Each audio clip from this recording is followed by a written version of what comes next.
বিদেশি নাগরিক হত্যার ঘটনায় সর্বোচ্চ গুরুত্ব দিয়ে তদন্ত হচ্ছে, আশ্বস্ত করলেন পররাষ্ট্রমন্ত্রী। সরকারের পদক্ষেপে সন্তুষ্ট কূটনীতিকরা।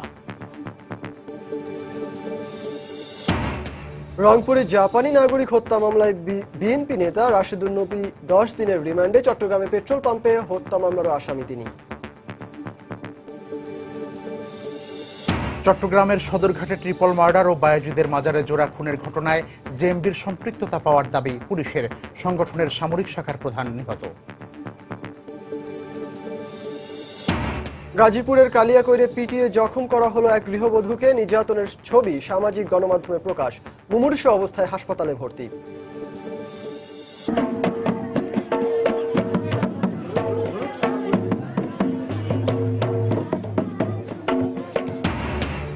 এবং রাজশাহীর পবায় উদযাপিত হচ্ছে মাহালি সম্প্রদায়ের জিতিয়া পার্বণ উৎসব। দেশের বিভিন্ন প্রান্ত থেকে যোগ দিয়েছেন আদিবাসীরা।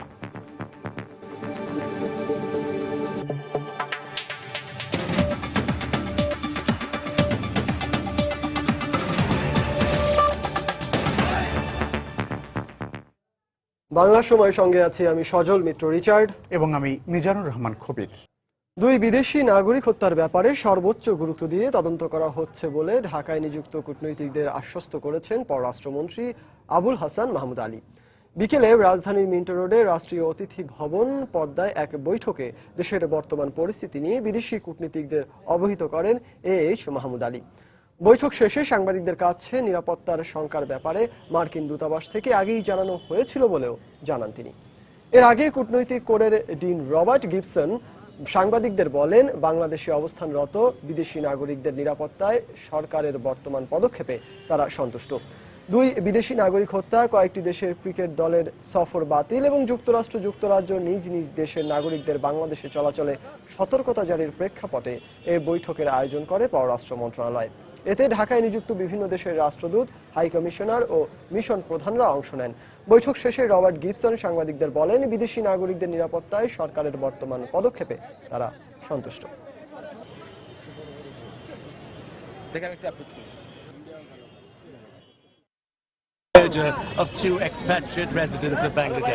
দুই বিদেশি নাগরিক হত্যার প্রেক্ষাপটে এদেশের নিরাপত্তা পরিস্থিতি সম্পর্কে আমাদের অবহিত করেছেন পররাষ্ট্রমন্ত্রী ও স্বরাষ্ট্রমন্ত্রী। তারা এখানে অবস্থানরত বিদেশি নাগরিকদের নিরাপত্তায় যে পদক্ষেপ নিয়েছেন তাতে আমরা সন্তুষ্ট।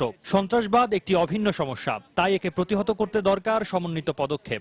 বাংলাদেশ সরকারের পক্ষ থেকে আমাদেরকে আশ্বস্ত করা হয়েছে, দুই বিদেশি নাগরিক হত্যাকাণ্ডে সুষ্ঠু তদন্ত করে দোষীদের খুঁজে বের করা হবে।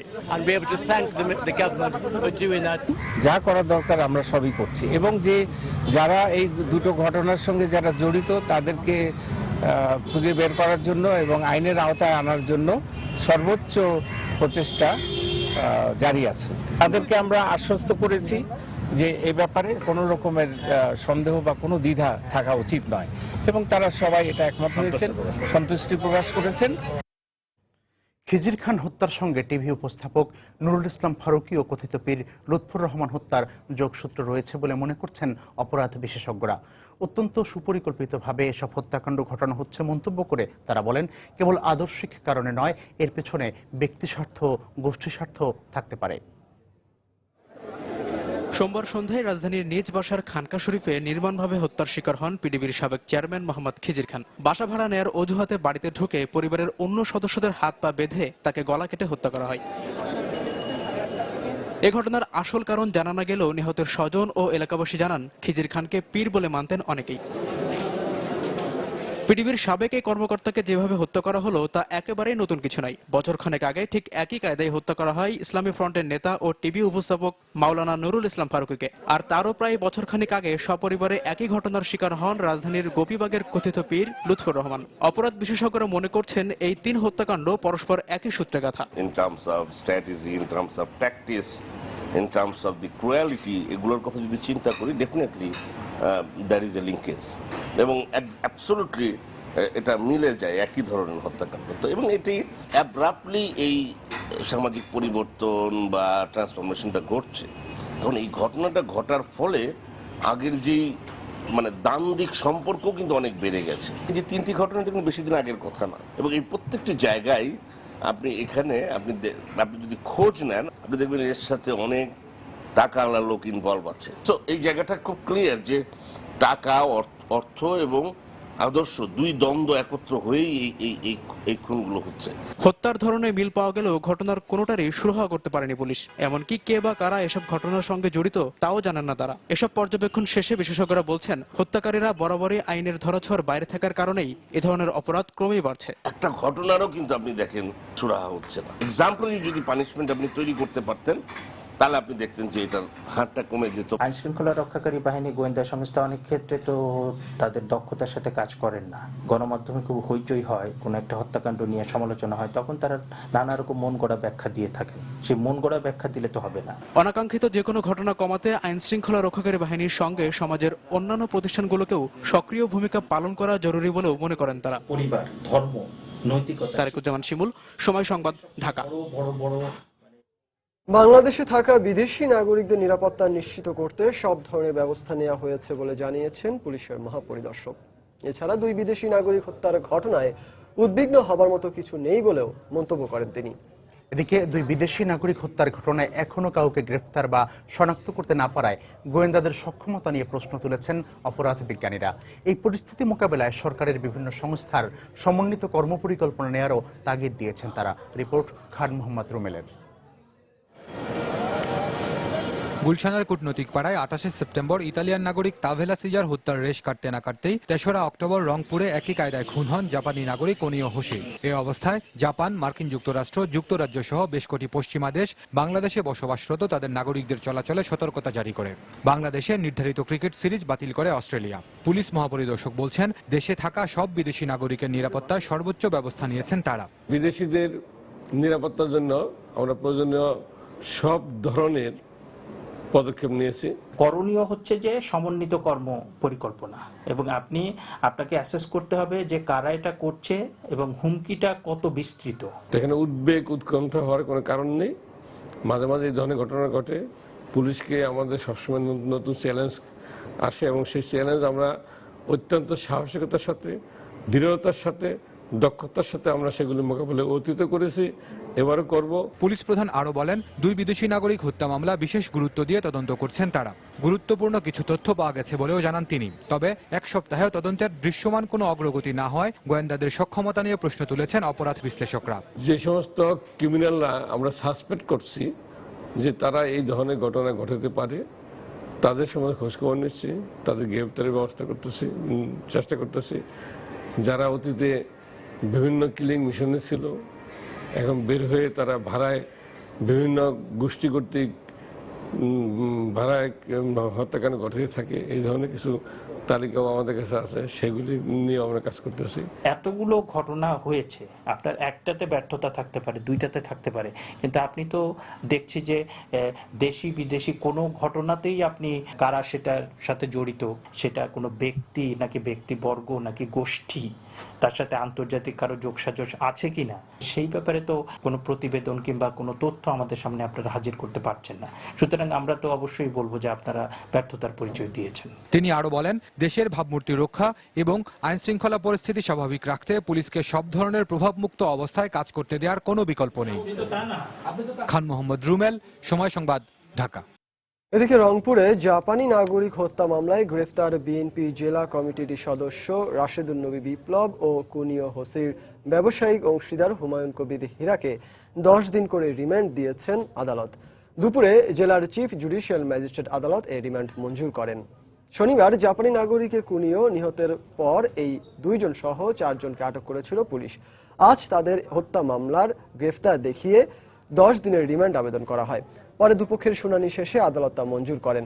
রংপুরের কাউনিয়া উপজেলার কাচু আলুটারি গ্রামে জাপানি নাগরিক কুনিও হোসিকে গুলি করে হত্যা করা হয়। প্রাথমিক জিজ্ঞাসাবাদের জন্য মুন্না নামের এক রিকশা চালক, ভাড়া বাসার মালিক এবং যে বাড়ির সামনে হত্যাকাণ্ডটি ঘটে সেই বাড়ির মালিককে আটক করা হয়। পরে বিএনপির কেন্দ্রীয় নেতা হাবিবুন নবী সোহেলের ভাই এবং জেলা কমিটির সদস্য রাশেদুল নবী বিপ্লবকে আটক করা হয়েছিল। হুমায়ুন কবির হীরা এবং রাশিদুল নবী বিপ্লবকে ধরা হলো। দেখা গেছে যে যেন ওই ঘটনার সময় দূর থেকে এই বিপ্লব পাশে দাঁড়িয়ে ছিল বা পাশে ছিল, দূর থেকে এইটা পুলিশ সন্দেহ করছে। আর এই হুমায়ুন কবির হীরা হত্যার পরবর্তীতে কথাবার্তার মধ্যে কিছু অসামঞ্জস্য পাওয়া গেছে। তাদের নিবিড়ভাবে জিজ্ঞাসাবাদের জন্য 10 দিনের রিমান্ড এখানে প্রার্থনা করা হয়েছে। বিজ্ঞ আদালত সমস্ত শুনানি অন্তে আসামি 2 জনকেই 10 দিনের রিমান্ড মঞ্জুর করছে। বিএনপি নেতা রাশেদুল নবী বিপ্লব 1997 সালে চট্টগ্রাম লাভ লেনের অ্যাপোলো পেট্রোল পাম্পে ডাকাতি ও ম্যানেজারকে হত্যার মামলারও আসামি ছিলেন। এদিকে বিদেশি হত্যার সাথে বিএনপি নেতাদের জড়ানো দৃষ্টি অন্যদিকে ফেরানোর নামান্তর বলে মন্তব্য করেছেন বিএনপির স্থায়ী কমিটির সদস্য নজরুল ইসলাম খান। দুপুরে রাজধানীর নয়াপল্টনে দলটির কেন্দ্রীয় কার্যালয়ে এক সংবাদ সম্মেলনে তিনি একথা বলেন। এ সময় তিনি আরও বলেন, বিএনপি নেতাদের বিরুদ্ধে মামলা দায়ের করে দলকে সংগঠিত করার যে প্রক্রিয়া তা বাধাগ্রস্ত করা হচ্ছে। 2 জন বিদেশি নিহত হয়েছে, এটা আমাদের দেশের জন্য অত্যন্ত দুর্ভাগ্যজনক। কিন্তু তাদের এই হত্যার সুযোগে বিএনপি নেতাদের গ্রেপ্তার করা, এটা আবার দৃষ্টি অন্যদিকে ফিরিয়ে দেওয়ার নামান্তর। আমরা স্পষ্ট জানতে চাই যে তারা কি দেশে রাজনীতি করতে দেবেন অন্য মানুষকে, নাকি আর কাউকে রাজনীতি করতে দেবেন না। আসল উদ্দেশ্য হলো বিএনপির কর্মকাণ্ড বন্ধ করে দেওয়া আর তরিকুল ইসলামের মতো নিবেদিত রাজনীতিবিদদেরকে মৃত্যুর মুখে ঠেলে দেওয়া। চট্টগ্রামের সদরঘাটে ট্রিপল মার্ডার এবং বায়েজিদ মাজারে জোড়া খুনের ঘটনায় নিষিদ্ধ জঙ্গি সংগঠন জেএমবির সম্পৃক্ততার প্রমাণ পেয়েছে পুলিশ। এ দুটি ঘটনায় জড়িত থাকার অভিযোগে ইতিমধ্যে জেএমবির 3 সদস্যকে আটক করা হয়। মাজার বিরোধী মনোভাব এবং সংগঠনের তহবিল সংগ্রহের জন্য তাদের খুন করা হয় বলে পুলিশের কাছে স্বীকার করেছে গ্রেফতারকৃতরা। এদিকে চট্টগ্রামে গ্রেনেড বিস্ফোরণে নিহত হয়েছে নিষিদ্ধ ঘোষিত জেএমবির সামরিক শাখার প্রধান জাবেদ। ভোরে বায়েজিদ এলাকায় অভিযান চলাকালে গ্রেনেড বিস্ফোরণে তার মৃত্যু হয় বলে দাবি করছে পুলিশ। বিস্তারিত জানাচ্ছেন কমল দে। পুলিশ জানায়, সোমবার রাতে কর্ণফুলীর খোয়াজনগর থেকে আটকের পর জাবেদ সহ 5 জনকে নগর গোয়েন্দা পুলিশের কার্যালয়ে এনে জিজ্ঞাসাবাদ করা হয়। এক পর্যায়ে জাবেদ বায়েজিদ এলাকার একটি আস্তানায় গ্রেনেড রাখার কথা স্বীকার করে। এরপর তাকে নিয়ে মঙ্গলবার ভোরে গ্রেনেড উদ্ধারে গেলে দেখিয়ে দেওয়ার কথা বলে সে নিজে গ্রেনেডের বিস্ফোরণ ঘটিয়ে দেয়। গুরুতর আহত অবস্থায় চট্টগ্রাম মেডিকেল কলেজ হাসপাতালে আনা হলে চিকিৎসকরা তাকে মৃত বলে ঘোষণা করে। তার কাছে যে গ্রেনেড ছিল, হ্যান্ড গ্রেনেড, এটা নিরাপত্তার জন্য এক জায়গায় রেখেছে, একটা খেজুর গাছের নিচে ড্রেনের পাশে। আমরা সেখানে ওকে নিয়ে সেখানে গিয়ে সেটা রিকভার করতে গিয়ে ওই গ্রেনেডটার বিস্ফোরণে সে আহত হয়।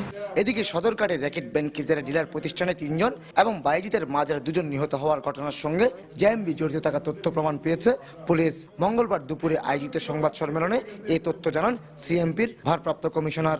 বায়েজিদ এলাকার যে ডাবল মার্ডার এবং সদরঘাট এলাকার যে ট্রিপল মার্ডারের ঘটনা যে সংঘটিত হয়, এর পিছনেও এই গ্রুপের আমরা যে গ্রেপ্তার করেছি এদের হাত আছে। প্রাথমিকভাবে জানা যায় যে তারা নিষিদ্ধ ঘোষিত জেএমবি সংগঠনের সদস্য। এই ব্যাপারে আমাদের অনুসন্ধান চলতেছে। পুলিশের তথ্য মতে মাজার বিরোধী মনোভাবের কারণে 4 সেপ্টেম্বর দুপুরে বায়েজিদ এলাকার মাজারে ঢুকে 2 জনকে জবাই করে হত্যা করা হয়েছিল। এছাড়া সংগঠনের তহবিল সংগ্রহের জন্য 23 সেপ্টেম্বর রাতে হামলা চালানো হয়েছিল র্যাকেট ব্যাংকিজারের ডিলার প্রতিষ্ঠানে। এই ঘটনায় জেএমবির 2 জন সদস্য এবং ব্যবসায়ী সত্যগোপাল ভৌমিক নিহত হন। নেংটা ফকির নামে খ্যাত, তাকে লোকজন সেজদা করতো, এটা একটা বিষয়। সে কাপড় চোপড় পরিহিত থাকতো না, সেটি হচ্ছে শরীয়ত বিরোধী একটা কার্যকলাপ, যার কারণে তাকে যদি হত্যা করা হয় তাহলে হয়তো সে জান্নাতের ওয়াজিব পেয়ে যাবে। এই ধরনের তাকে তার ভিতরে একটি বিশ্বাস ঢুকানো হয়েছে এবং সেই বিশ্বাস থেকে সে একা একা গিয়ে এই ঘটনাটি ঘটিয়েছে। এটি সে আমাদের কাছে সুস্পষ্টভাবে সে স্বীকার করেছে। সোমবার বিকেল থেকে রাত 11টা পর্যন্ত টানা 8 ঘন্টা অভিযান চালিয়ে গোয়েন্দা পুলিশ জেএমবির সামরিক প্রধান জাবেদ এবং 4 আত্মঘাতী সদস্যকে অস্ত্র ও গ্রেনেড সহ আটক করে। উদ্ধার করা গ্রেনেডগুলো রাতেই নিষ্ক্রিয় করে পুলিশ। এই সময় গ্রেনেডের শব্দে পুরো এলাকা কেঁপে ওঠে। কমল দে, সময় সংবাদ, চট্টগ্রাম। এদিকে চট্টগ্রামের বায়েজিদ মাজারে জোড়া খুনে ব্যবহৃত দা এবং হত্যাকারীর রক্তমাখা প্যান্ট ও গেঞ্জি উদ্ধার করেছে গোয়েন্দা পুলিশ। বিকেলে নিষিদ্ধ ঘোষিত জঙ্গি সংগঠন জেএমবির সদস্য বাবুর স্বীকারোক্তি অনুযায়ী এসব আলামত উদ্ধার করা হয়। পুলিশ জানায়, গতকাল গ্রেপ্তারের পর প্রাথমিক জিজ্ঞাসাবাদে হত্যাকাণ্ডে জড়িত থাকার কথা স্বীকার করে জেএমবি সদস্য বাবু। তার দেয়া তথ্য মতে অক্সিজেন এলাকার বাসায় অভিযান চালায় গোয়েন্দা পুলিশের সদস্যরা। সেখান থেকে রক্তমাখা একটি গেঞ্জি ও একটি প্যান্ট উদ্ধার করা হয়। পরে মাজারের পাশের একটি ড্রেন থেকে উদ্ধার করা হয় হত্যায় ব্যবহৃত দাটি।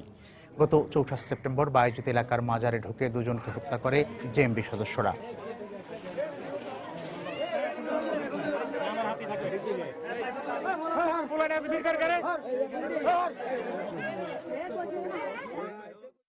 সে ঘটনার দিন একা এসেছিল, একটা বাইসাইকেল নিয়ে এসেছিল এবং খুন করে সেখান থেকে পালিয়ে যায়।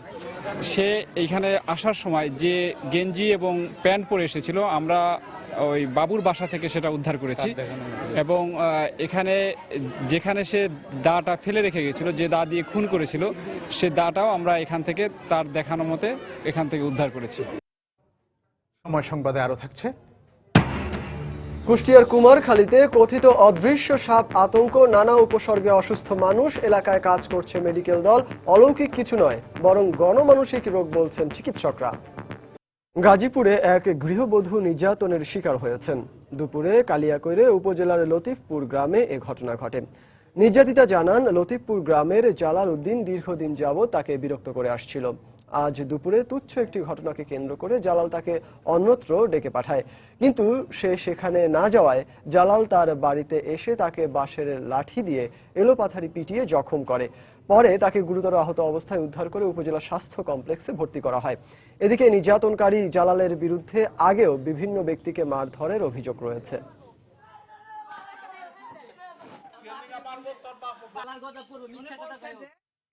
পাবনায় ব্যাপটিস্ট খ্রিস্টান মিশনের ফাদার লুক সরকারকে হত্যার চেষ্টার অভিযোগে এক যুবককে আটক করেছে পুলিশ। সকালে ঈশ্বরদী থেকে তাকে আটক করা হয়। পুলিশ জানায়, সকাল 9:30টার দিকে ঈশ্বরদী উপজেলার আওতাপাড়া গ্রামে অভিযান চালায় তারা। এ সময় নিজ বাড়ি থেকে ওবায়দুর রহমান নামে এক যুবককে আটক করা হয়। আটক ওবায়দুর শিবিরের রাজনীতির সাথে জড়িত বলে জানিয়েছে পুলিশ। এর আগে গতকাল উপজেলার পৌর এলাকায় ধর্মীয় দীক্ষা নেবার কথা বলে বাসায় ঢুকে গলা কেটে ফাদার লুককে হত্যার চেষ্টা করে 3 দুর্বৃত্ত। এই ঘটনায় গতকালই অজ্ঞাতনামা কয়েকজনের বিরুদ্ধে মামলা করা হয়। এদিকে এ ঘটনার পর ওই এলাকায় বসবাসরত খ্রিস্টান পরিবারগুলোর মধ্যে আতঙ্ক বিরাজ করছে। তাদের সঙ্গে আমি কথা বলছি, তারা বিভিন্নভাবে চেষ্টা করছে যে আর একটা বই বের করে, অমুক বই বের করে। না, এই বই দিয়ে হবে, এই বাইবেল যথেষ্ট, এটা কিছু লাগবে না, এটাই আমাদের বিশ্বাস। এটার মধ্যে দিয়ে আমরা এই বিশ্বাসে আমরা ঈশাকে বিশ্বাস করি, আল্লাহকে বিশ্বাস করি। এবার বলতে বলতে হঠাৎ অতর্কিতভাবে ওর মধ্যে স্বাস্থ্যবান যে ছেলেটা, সে আমার মুখ চোখে ধরে। আমরা সত্যি মর্মাহত এই ধরনের কাজের জন্য, এবং আমরা এখন যে বাসা থেকে চার্চে আমরা আসব, এটাও একটা আমাদের নিরাপত্তার অভাব আছে। সরকারের কাছে আমাদের এই আবেদন এবং নিবেদন রয়েছে যাতে সে আমাদের নিরাপত্তা দেয়। যে 3 জন ছেলেকে তাকে আক্রমণ করেছে তাকে আমরা চিহ্নিত করার চেষ্টা করেছি। স্থানীয়ভাবে এখন পর্যন্ত কোনো তথ্য অথবা সূত্র আমরা পাইনি, তবে অ্যাকুরেটলি আমরা উদ্ঘাটনের চেষ্টা করতেছি যে ঘটনার সাথে কারা জড়িত। কক্সবাজারে চিংড়িঘির দখলকে কেন্দ্র করে 2 পক্ষের সংঘর্ষে 1 জন নিহত হয়েছেন। এই ঘটনায় আহত হয়েছেন আরও 10 জন। পুলিশ ও এলাকাবাসী জানায়, পেকুয়ায় উপজেলার ছিরাদিয়া এলাকায় একটি চিংড়ি ঘের নিয়ে আজম খান ও কায়সারের মধ্যে দীর্ঘদিন ধরে বিরোধ চলে আসছিল। এরই জের ধরে দুপুর 12টার দিকে উভয় পক্ষের লোকজন আগ্নেয়াস্ত্র সহ দেশীয় অস্ত্রশস্ত্র নিয়ে সংঘর্ষে জড়িয়ে পড়ে। এতে কফিল উদ্দিন নামে এক যুবক গুলিবিদ্ধ হয়ে মারা যায়। এই ঘটনায় গুলিবিদ্ধ হওয়া 6 জনকে চট্টগ্রাম মেডিকেল কলেজ হাসপাতালে এবং 4 জনকে পেকুয়া উপজেলা স্বাস্থ্য কমপ্লেক্সে ভর্তি করা হয়েছে।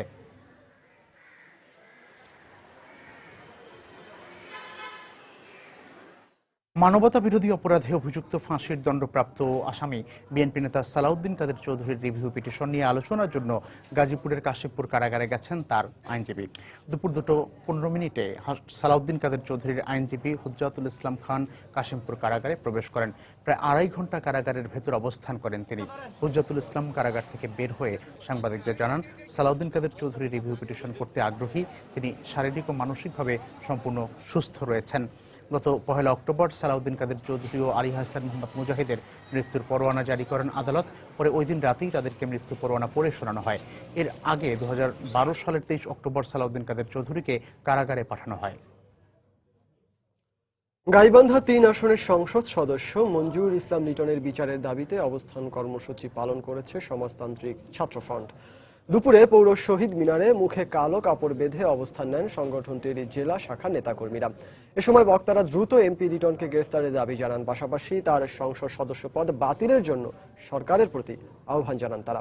এদিকে একই দাবিতে সকালে শহরের ডিবি রোডে মানববন্ধন করে মানবাধিকার সংরক্ষণ পরিষদ ও নাট্য পরিষদ সহ বিভিন্ন সংগঠনের নেতাকর্মীরা। গত শুক্রবার ভোরে সুন্দরগঞ্জে এমপি লিটনের গুলিতে আহত হয় শিশু সৌরভ।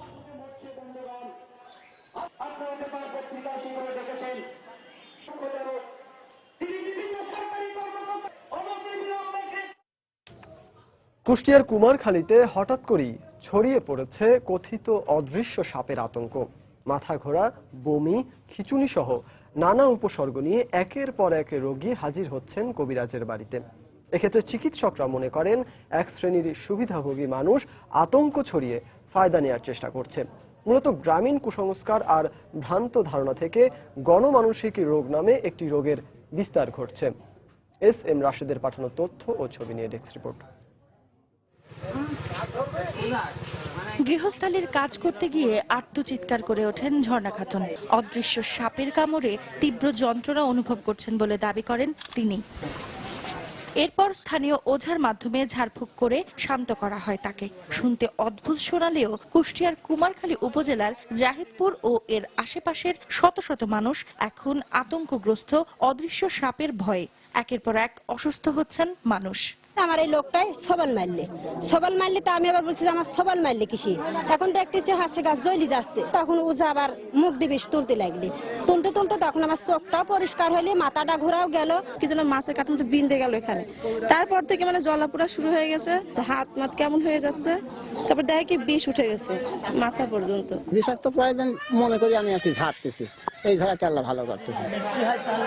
কিছুদিন আগে সাপের কামড়ে একজনের মৃত্যু হলে এই আতঙ্ক ছড়িয়ে পড়ে চারিদিকে। সাপের কামড়াচ্ছে দেখা যাচ্ছে না, উজার কাজ যাচ্ছে কোচে জিন সাপ দেখা যাবে না। গা জ্বালা পোড়া, বমি, পেটে ব্যথা বিভিন্ন কারণে এরকম দেখে সে কিছুক্ষণের পরেই সে মারা যাওয়ার পরেই এলাকায় আতঙ্কটা ছড়িয়ে পড়ে মূলত।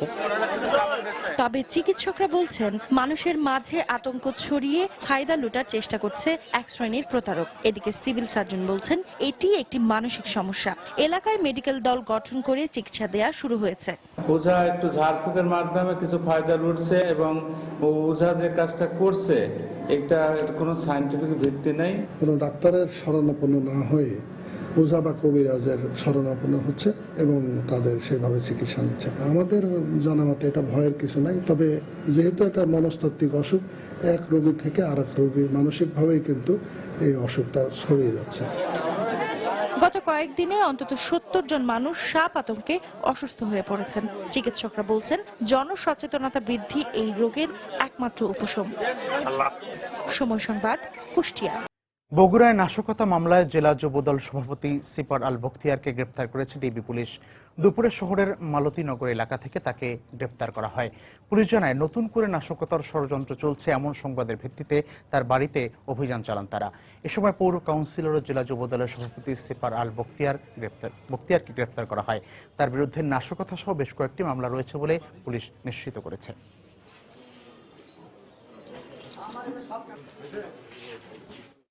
জেলা যুব দলের সভাপতি এবং পৌর কাউন্সিলর সিপার আল বখতিয়ারকে আমরা একটা গোপন সংবাদের ভিত্তিতে মালতীনগর এলাকা থেকে তাকে গ্রেপ্তার করি। সে একাধিক নাশকতা মামলার আসামি। ঝালকাঠিতে নিষেধাজ্ঞা অমান্য করে ইলিশ নিধনের অভিযোগে 3 জেলেকে কারাদণ্ডাদেশ দিয়েছেন ভ্রাম্যমাণ আদালত। এ সময় 30,000 মিটার কারেন্ট জাল সহ 2 মণ ইলিশ জব্দ করা হয়। নির্বাহী ম্যাজিস্ট্রেট জানান, সকালে সুগন্ধ ও বিষখালী নদীর বিভিন্ন স্থানে অভিযান চালিয়ে রাকিব, বাদুল, আনোয়ার নামে 3 জেলেকে আটক করা হয়। এ সময় সেখান থেকে উদ্ধার করা কারেন্ট জাল আগুনে পোড়ানো হয়। এছাড়া জব্দ করা 2 মণ ইলিশ স্থানীয় এতিমখানায় বিতরণ করেন ভ্রাম্যমাণ আদালত। পরে আটক জেলেদের প্রত্যেককে 15 দিন করে কারাদণ্ডাদেশ দেওয়া হয়। ভর্তি পরীক্ষা বাতিলের দাবিতে দেশের বিভিন্ন স্থানে বিক্ষোভ সমাবেশ করেছেন মেডিকেলে ভর্তিচ্ছু শিক্ষার্থীরা। সকালে কিশোরগঞ্জ প্রেস ক্লাবের সামনে থেকে একটি বিক্ষোভ মিছিল বের করেন শিক্ষার্থীরা। মিছিল নিয়ে শহরের গুরুত্বপূর্ণ সড়ক ঘুরে গৌরাঙ্গ বাজার এলাকায় গিয়ে অবস্থান নেন তারা। পরে সেখানে সড়ক অবরোধের চেষ্টা করলে পুলিশ তাদের সরিয়ে দেয়।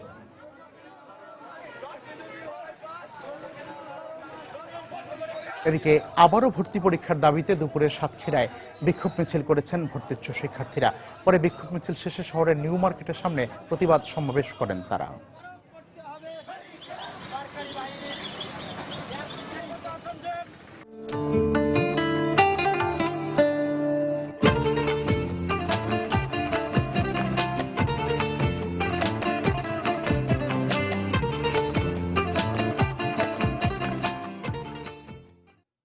বয়ঃসন্ধিকালীন সচেতনতার অভাবের পাশাপাশি বিদ্যমান কুসংস্কারের কারণে মানসিক এবং শারীরিকভাবে বিপর্যস্ত হয়ে পড়েছে চট্টগ্রামের কিশোর কিশোরীরা। অতিরিক্ত রক্ষণশীলতার সমস্যাগুলো যেমন তারা পরিবারের কারো কাছে বলতে পারছে না, তেমনি জড়িয়ে পড়ছে নানা অনৈতিক কর্মকাণ্ডে। এ অবস্থায় বয়ঃসন্ধিকালীন বিষয়গুলো নিয়ে রাষ্ট্রীয়ভাবে প্রচার চালানোর মত দিচ্ছেন সমাজবিজ্ঞানীরা। বিস্তারিত কমলদের রিপোর্টে। রক্ষণশীল জনপদ হিসেবে পরিচিতি রয়েছে 16টি থানা এবং জেলার 16টি উপজেলা নিয়ে গঠিত এই চট্টগ্রামের চলমান এই সমাজ ব্যবস্থায় কৈশোরকাল অতিক্রম করার আগে থেকেই পরিবারের মা এবং বাবার সাথে সুস্পষ্ট দূরত্ব সৃষ্টি হয় সন্তানদের। যেখানে সন্তানরা অভিভাবকদের সাথে বসার চিন্তাই করতে পারেন না, সেখানে বয়ঃসন্ধিকালীন বিষয়গুলো নিয়ে আলোচনা অনেকটা দুরূহ ব্যাপার। এই অবস্থায় কিশোর কিশোরীরা জড়িয়ে পড়ছে নানা অনৈতিক কর্মকাণ্ডে। মানসিক, তারপর আবেগিক, বিভিন্ন রকমের শারীরিক পরিবর্তন হয়। লজ্জাজনক ব্যাপার হওয়ার কারণে ওগুলো পরিবারকে বলতে পারে না। 11 থেকে 17 এই বছরটি হচ্ছে বয়ঃসন্ধিকাল। এই সময়টাতে তাদের যে শারীরিক মানসিক পরিবর্তন ঘটে, স্কুলে এবং তাদের পরিবারে অভিভাবক যারা আছে, মা বাবা, তাদের বন্ধুসুলভ আচরণ করতে হবে। তাদের মধ্যে একটা ইতিবাচক পরিবর্তন প্রয়োজন, কারণ এই সময় যদি ইতিবাচক পরিবর্তন না হয়, এটা সারা জীবন তাকে ক্যারি করতে হয়। এক্ষেত্রে স্পর্শকাতর এসব বিষয় নিয়ে পরিবারের পক্ষ থেকে এগিয়ে আসার কথা থাকলো এখানে তা হচ্ছে না। এটা কোনো অসুখ না, সমস্যা না, এই বিষয়টা অনেক বাবা মা তাদের সাথে আলাপ করে না। সমস্যাটার কারণে মা বাবার সাথে দূরত্ব অনেক বেড়ে যায়, কিন্তু আমাদের উচিত কাছাকাছি আসার, মা বাবার সাথে সবকিছু শেয়ার করা। অসচেতনতার পাশাপাশি বয়ঃসন্ধিকালীন সময়ে নানা কুসংস্কার থাকায় তা দূরীকরণে রাষ্ট্রীয়ভাবে প্রচারণার কথা জানালেন এই সমাজবিজ্ঞানী। শিক্ষা, ট্রেনিং, বিভিন্ন নৈতিকতা, এই বিষয়গুলো তাদেরকে শিক্ষা দিতে হবে। তা না হলে পরে ওই সময় তারা ডিরেইল হওয়ার সম্ভাবনা বেশি থাকে। ওই সময় কিশোর কিশোরীর স্বাস্থ্য সম্পর্কে তারা না জানলে তারা বিপদগামী হওয়ার সম্ভাবনা বেশি থাকে। এগুলো আমাদেরকে অবশ্যই অ্যাড্রেস করতে হবে। বিশেষজ্ঞদের মতে ইপটিজিং সহ বর্তমানে কিশোর কিশোরীরা যেসব অপরাধের সাথে জড়িয়ে পড়ছে তার অন্যতম কারণ হলো এই বয়ঃসন্ধিকালীন সময় নিয়ে অজ্ঞতা। এই ব্যাপারে পরিবার থেকে শুরু করে সামাজিক জীবনে সচেতনতা সৃষ্টি হলে এসব অপরাধ অনেকটা এড়ানো সম্ভব। কমল দে, সময় সংবাদ, চট্টগ্রাম। গাজীপুরে আলাদা সড়ক দুর্ঘটনায় নিহত হয়েছেন 5 জন, আহত হয়েছেন অন্তত 10 জন। পুলিশ জানায় ভোরে ঢাকা টাঙ্গাইল মহাসড়কের কালিয়াকুর উপজেলার বোর্ড ঘর এলাকায় যাত্রীবাহী বাসের সঙ্গে বিপরীত দিক থেকে আসা একটি কাভার্ড ভ্যানের সংঘর্ষ হয়। এতে দুর্ঘটনাস্থলে 2 জন নিহত এবং 5 জন আহত হন। অন্যদিকে ঢাকা ময়মনসিংহ মহাসড়কের ভবানীপুর এলাকায় একটি যাত্রীবাহী বাস নিয়ন্ত্রণ হারালে হেলপার সহ 2 জন মারা যান। এতে আহত হন আরও অন্তত 5 যাত্রী। এছাড়া একই সময় ওই এলাকায় সড়ক দুর্ঘটনায় আরও এক নারীর মৃত্যু হয়। আহতদের উদ্ধার করে স্থানীয় হাসপাতালে ভর্তি করা হয়েছে। সাতক্ষীরায় ভয়াবহ আগুনে 4টি দোকান পুড়ে গেছে। সকালে শ্যামনগর উপজেলার ভেটখালী বাজারে এই অগ্নিকাণ্ড হয়। ফায়ার সার্ভিস জানায় বৈদ্যুতিক শর্ট সার্কিট থেকে আগুনের সূত্রপাত হয়। এতে মুহূর্তেই বাজারের বেশ কয়েকটি দোকানে আগুন ছড়িয়ে পড়ে। খবর পেয়ে কালীগঞ্জ ফায়ার সার্ভিসের একটি ইউনিট দুর্ঘটনাস্থলে পৌঁছে আগুন নিয়ন্ত্রণে আনে। এদিকে অগ্নিকাণ্ডে প্রায় 7 লক্ষ টাকার ক্ষয়ক্ষতি হয়েছে বলে দাবি ক্ষতিগ্রস্ত ব্যবসায়ীদের। বান্দরবানে অপহৃত 2 ব্যবসায়ীকে উদ্ধার করেছে সেনাবাহিনী। গতরাতে আলীকদম উপজেলার কচ্ছপিয়া এলাকা থেকে তাদের উদ্ধার করা হয়। আলীকদম থানার ভারপ্রাপ্ত কর্মকর্তা জানান, অপহৃতদের উদ্ধারে গতকাল সকাল থেকে উপজেলার বিভিন্ন এলাকায় অভিযান চালায় সেনাবাহিনী। পরে রাতে কচ্ছপিয়া এলাকা থেকে কক্সবাজারের 2 ব্যবসায়ী সাইফুল আহমদকে উদ্ধার করে এবং তাদের আলীকদম থানায় নেওয়া হয়। তবে এই ঘটনায় কাউকে আটক করা যায়নি। গত রোববার সকালে ঝিরি এলাকা থেকে অস্ত্রধারী কয়েকজন 2 ব্যবসায়ীকে অপহরণ করে। পিরোজপুরে শেষ হয়েছে দুর্গাপূজা উপলক্ষে প্রতিমা নির্মাণ। চলছে শেষ মুহূর্তের রং তুলির কাজ। গত বছরের তুলনায় জেলায় এবছর পূজা মণ্ডপের সংখ্যা বেড়ে যাওয়ায় প্রতিমার অর্ডারও বেড়ে গেছে। ফলে শেষ সময়ে ব্যস্ত সময় পার করছেন প্রতিমা শিল্পীরা। এবছর এখন পর্যন্ত আবহাওয়া অনুকূলে থাকায় ভক্তদের পাশাপাশি মহা আনন্দে আছেন তারাও। তাদের বিশ্বাস, সমস্ত দুর্যোগ আর অসুরকে বিদায় দিয়ে এবছর দেবী দুর্গা বিদায় নেবেন মহা সমারোহে দোলায় করে, আর বিশ্ববাসীকে পূর্ণ করে দেবেন শস্য সম্ভারে।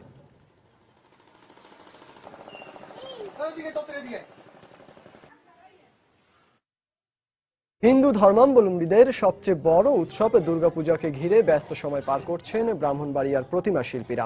দেবী দুর্গাকে বরণ করার পাশাপাশি পূজাকে আরো রঙিন করে তুলতে জেলার মণ্ডপে মণ্ডপে চলছে শেষ মুহূর্তের প্রস্তুতি। এদিকে গতবারের চেয়ে এবার পূজা মণ্ডপের সংখ্যা বাড়ায় বাড়তি নিরাপত্তা ব্যবস্থা নেয়ার কথা জানিয়েছেন পুলিশ সুপার। ব্রাহ্মণবাড়িয়া থেকে উজ্জ্বল চক্রবর্তীর তথ্য ও জুয়েলুর রহমানের ছবি নিয়ে ডেস্ক রিপোর্ট। আকাশে সাদা মেঘের ভেলা আর দিগন্তে কাশফুল জানান দিচ্ছে শারদীয় দুর্গা উৎসবের। দশভুজা দেবী দুর্গার আগমনী বার্তায় উল্লসিত হিন্দু ধর্মাবলম্বীরা। তাদের মতে এবার দেবী দুর্গা আসবেন ঘোড়ায় চড়ে এবং যাবেন দোলায় চড়ে। তাই দেবী দুর্গাকে বরণ করে নিতে ব্রাহ্মণবাড়িয়ার পূজা মণ্ডপগুলোতেও লেগেছে উৎসবের আমেজ। কোথাও চলছে প্রতিমা তৈরির কাজ, আবার কোথাও রং তুলির আঁচড়ে রঙিন হচ্ছে প্রতিমা। আর এসব নিয়েই দিনরাত ব্যস্ত সময় কাটছে প্রতিমা শিল্পীদের। 2 সপ্তাহের ভিতরে আমাদের কাজ সম্পূর্ণ শেষ করতে হবে। অন্যান্য বছর থেকে এবার কাজেরও চাপ বেশি, পার্টির থেকে খুব চাপ বেশি। রাতে দিনে কাজ চলতেছে, আমাদের ঘুম টুম নাই। 5-6 জন কারিগর আছে, বেতের কাজ সম্পূর্ণ মিলাইয়া আমরা 19 তারিখের আগে আমরা কাজটা কমপ্লিট করতে চাচ্ছি। এদিকে অশুভ শক্তিকে দমনে আসা দেবী দুর্গার কাছে দেশের শান্তি ও সম্প্রীতির প্রার্থনা করার কথা জানিয়েছেন পূজারীরা। পাশাপাশি উৎসব শান্তিপূর্ণ করতে আইন শৃঙ্খলা বাহিনীর সহযোগিতা চেয়েছেন তারা। প্রশাসন থেকে বিশেষভাবে অনুরোধ থাকবে যেমন তারা আমরা পর্যাপ্ত পরিমাণ সিকিউরিটি দেয়। থানাতে আমাদের মিটিং হয়েছে, ওইখানেও আমরা বলছি নিরাপত্তার জন্য সুন্দরভাবে আমাদের পূজা সম্পূর্ণ করতে পারি, নিরাপত্তারা পর্যাপ্ত পরিমাণে নিরাপত্তা দেয়। বর্তমান প্রেক্ষাপট অনুযায়ী আমার মনে হয় গত বছরের থেকে যদি আরও আইন শৃঙ্খলার বাহিনী নিরাপত্তার বিষয়টা আরও বৃদ্ধি করা যায় তাহলে নিশ্চিন্ত মনে সকলে পূজা উদযাপন করতে পারবে। অবশ্য পর্যাপ্ত নিরাপত্তা ব্যবস্থা নেওয়ার কথা জানালেন জেলার শীর্ষ পুলিশ কর্মকর্তা। প্রতিটা মণ্ডপে আমরা আনসার সদস্য দিয়ে আমরা কভার করব। এর বাইরে প্রতিটা ইউনিয়নকে ঘিরে আমাদের একজন অফিসার ডেজিগনেটেড থাকবে। সিভিলের ডিএসপি এবং আমাদের ডিবি টিম তারাও সাদা পোশাকে কন্টিনিউয়াস আমাদের বিভিন্ন এলাকাকে মনিটরিং করে তাদের পেট্রোলিং এবং তাদের কার্যক্রম অব্যাহত রাখবে। আগামী 19 অক্টোবর থেকে ব্রাহ্মণবাড়িয়ার 505টি মণ্ডপে চলবে শারদীয় দুর্গাপূজা। সময় সংবাদ, ব্রাহ্মণবাড়িয়া। রাজশাহীর পবা উপজেলার দামকুড়ায় অনুষ্ঠিত হয়েছে আদিবাসী মাহালি গোষ্ঠীর বর্ষবরণ বা জিতিয়া পার্বণ। মাহালি জনগোষ্ঠীর পূর্ব ঐতিহ্য ফিরিয়ে আনতে ও সূর্য দেবতার সন্তুষ্টি লাভের আশায় প্রতিবছর এই আয়োজন করা হয়। সেই সাথে নিজ জনগোষ্ঠীর মূল্যায়নের পাশাপাশি নতুন প্রজন্মের কাছে নিজেদের শেকড়ের সন্ধান করিয়ে দেয়াই এই আয়োজনের উদ্দেশ্য। জিতিয়া পার্বণকে ঘিরে দিনব্যাপী উৎসব মুখর ছিল রাজশাহীর দামকুড়া অঞ্চল। হাবিবুর রহমান পাপুর ছবিতে বিস্তারিত রাকিব হাসানের রিপোর্টে।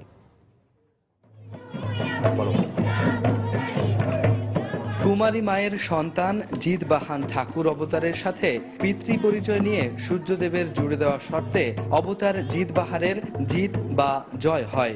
এই জিত থেকেই এই উৎসব। আর সূর্যদেবের শর্তে প্রতি বছর জিতিয়া নামের এই পার্বণ। তাই নতুন বছরের শুরুতে পূর্ণিমার অষ্টম দিনে মাহালিদের এই প্রধান উৎসব জিতিয়া। রীতি অনুযায়ী উৎসবের প্রথম দিনে এই গোত্রের নারীরা সূর্যদেবের পূজা করে পুত্র সন্তান কামনা করেন এবং বাসনা পূর্ণ হলে পরের বছর তাদের দিয়েই আয়োজন হবে জিতিয়ার। খুবই আনন্দ লাগছে যে আজকে আমাদের এই জিতিয়া পার্বণ সামাজিক উৎসব আমাদের যেটা একেবারে হারিয়ে গিয়েছিল সেটা আমরা আবার তুলে ধরার চেষ্টা করছি। এত ভালো লাগছে যে বলার ভাষা খুঁজে পাচ্ছি না। এই নাচগুলো আমি আমার বাবা মার কাছ থেকে শিখেছি এবং এই অনুষ্ঠানে আসতে আমার খুব ভালো লাগে এবং নাচতেও খুব ভালো লাগে। আশা করছি এই উৎসবের মাধ্যমে আমাদের মাহালের সংস্কৃতি, আমাদের ভাষা, মাহালের নাচ গান, বিশেষভাবে ঝুমের সঙ্গীত, এইগুলো আমাদের আবারও ফিরে পাবো। দিনভর গান ও নাচের মধ্য দিয়ে চলে জিতিয়া উৎসব। কাখের কলসের পবিত্র পানি দিয়ে বরণ করা হয় ঠাকুরের। প্রার্থনা করা হয় সুখ সমৃদ্ধি আর আয় উন্নতির। বিভিন্ন খাবার পরিবেশনের মধ্য দিয়ে শুরু হয় সাংস্কৃতিক অনুষ্ঠানের। মাহালিদের এই সংস্কৃতি, এই জিতিয়া উৎসবটা যে মিলন উৎসব, আমাদের এই উৎসবটাকে যেন আমরা টিকিয়ে রাখতে পারি, যার জন্য প্রতি বছর আমরা আস্তে আস্তে চেষ্টা করছি যেন এটা আমাদের মধ্যে আবার ফিরে আসে, এই জাতিসত্ত্বা যেন আমাদের টিকে থাকে, আমাদের ঐতিহ্য যেন রক্ষা পায়। 1900 থেকে 2007 পর্যন্ত এই গোষ্ঠীর অনুসারীদের ধর্মান্তর সহ নানান কারণে উৎসব পূর্ণভাবে পালন হয়নি। সে কারণে অষ্টমবারের মতো এই আয়োজনে দূর দূরান্ত থেকে অনেকে এসেছিলেন জিতিয়া পালনে। মাহালি সম্প্রদায়ের লোকেরা মনে করেন তাদের এই বর্ষপূর্তির আয়োজন জিতিয়া উৎসবের মাধ্যমেই তাদের আগামী বছরের সুখ সমৃদ্ধি এবং শান্তি বয়ে আনবে। রাকিবুল হাসান, সময় সংবাদ, রাজশাহী। বাংলা সময়ের শীর্ষ সংবাদগুলো জানিয়ে দিচ্ছি আরো একবার। বিদেশি নাগরিক হত্যার ঘটনায় সর্বোচ্চ গুরুত্ব দিয়ে তদন্ত হচ্ছে, আশ্বস্ত করলেন পররাষ্ট্রমন্ত্রী। সরকারের পদক্ষেপে সন্তুষ্ট কূটনীতিকরা। রংপুরে জাপানি নাগরিক হত্যা মামলায় বিএনপি নেতা রাশেদুন নবী 10 দিনের রিমান্ডে। চট্টগ্রামে পেট্রোল পাম্পে হত্যা মামলার আসামিও তিনি। চট্টগ্রামের সদরঘাটে ট্রিপল মার্ডার ও বায়েজিদের মাজারে জোড়া খুনের ঘটনায় জেএমবির সম্পৃক্ততা পাওয়ার দাবি পুলিশের। সংগঠনের সামরিক শাখার প্রধান নিহত। গাজীপুরের কালিয়াকৈরে পিটিয়ে জখম করা হলো এক গৃহবধূকে। নির্যাতনের ছবি সামাজিক গণমাধ্যমে প্রকাশ। মুমূর্ষু অবস্থায় হাসপাতালে ভর্তি।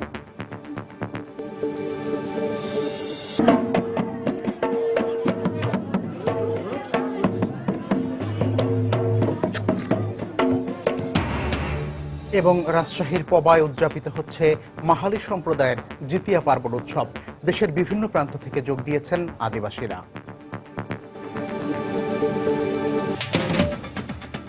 দর্শক, এই ছিল বাংলা সময়। যে কোনো খবর পেতে ভিজিট করুন সময়নিউজ.tv। এছাড়া এই মাত্র পাওয়া খবর আপনার মোবাইলে পেতে SMS করুন *SM লিখে পাঠিয়ে দিন 16242 নম্বরে। সঙ্গে থাকুন সময়ের।